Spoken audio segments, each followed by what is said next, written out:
من اگر ما نشوم تنهایم، تو اگر ما نشوی تنهایی.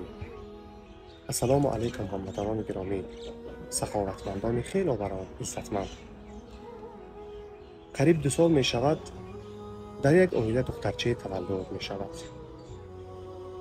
والدین مشاهده می کنند که دخترچه نقصان مادرزادی دارد. لیکن نقصان مادرزادیش چگونه است؟ مثال کودکان سالم و دیگر کودکان عادی غذای حاجت کردن نمی توانند و دکتران مشورت کردند، مصلحت دادند که به طور دور و دراز 3 مرحله جراحی باید گذرانده شود و با دستگیری هر یکی شمایان که هر یکی ما سبب اساسی شدیم 2 مرحله جراحیش را گذرانیدیم. در خاطر داشته باشید مرحله دویمش 3 مارس سال جاری، یعنی که در شهر مسکو گذرانده شده بود. همش با موفقیت گذشت و 10 نوامبر نوبت دیگر، یعنی که 10 نوامبر سال 2025 3مین مرحله آخرانش را باید گذرانده شود که دختر مثال کودکای سالم، کودکای عادی و جامعه سالم وارد شود.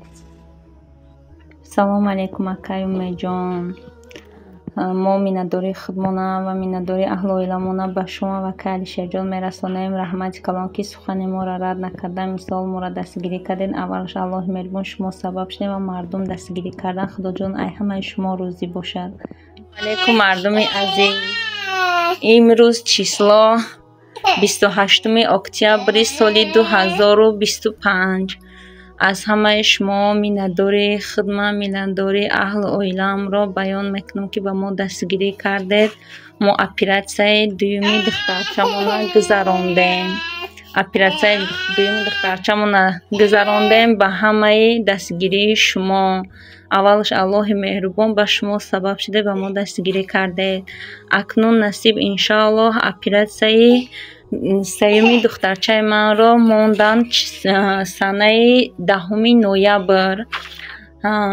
اپراسیون 3 دخترچه من را موندن. از همه شما خواهش میکنم به مبلغ کلان اپراسیون گفتن با ما کمک کنین. یک بار دیگه به دستگیری شما نیاز داریم، به ما دستگیری کنین. مبلغ 668,000 روبل با ما مبلغ در کار برای جراحی 3مش گفتن. انشالله آخران جراحی گفتن. از همتان خواهش میکنم که با ما دستگیری کنید، جراحی 3 کودکمون ما گذرانیم.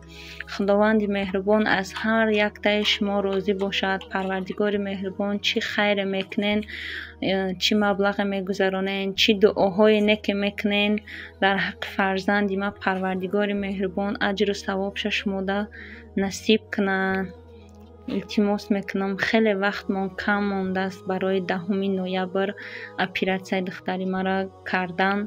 ای همتان خواهش میکنم به یک مبلغ کلان به ما دستگیری کنین، به مبلغ 668,000 روبل در کار.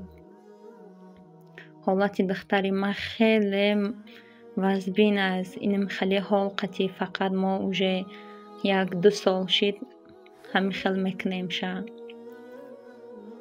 التماس دستگیری کنین که ما هم اپراسیون دخترچمون کنیم. و من باوری دارم که به این عمل خیریوی ما سبب اساسی خواهیم شد. با پهن نوار، با کمک پولی ها و دعاهایمان به این عائله کمک خواهیم رسانید. وقتی که نوار رو تماشا میکنم با صدا، یعنی که با گوش قلبم، یعنی که احساس میکنم که چقدر یکی دخترچه عذاب میکشد. وقتی که مادرش دارو میکند و من نوار میگیرد روان میکنم.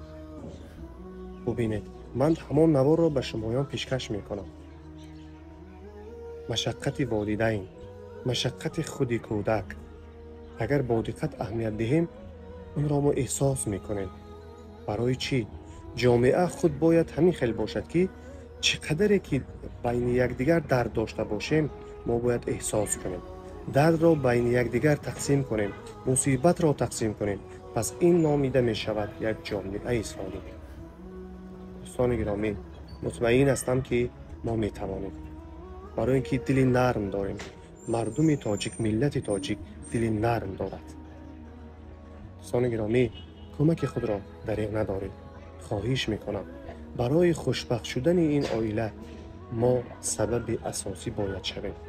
ما وظیفه دار هستیم که بین یکدیگر کمک رسانیم.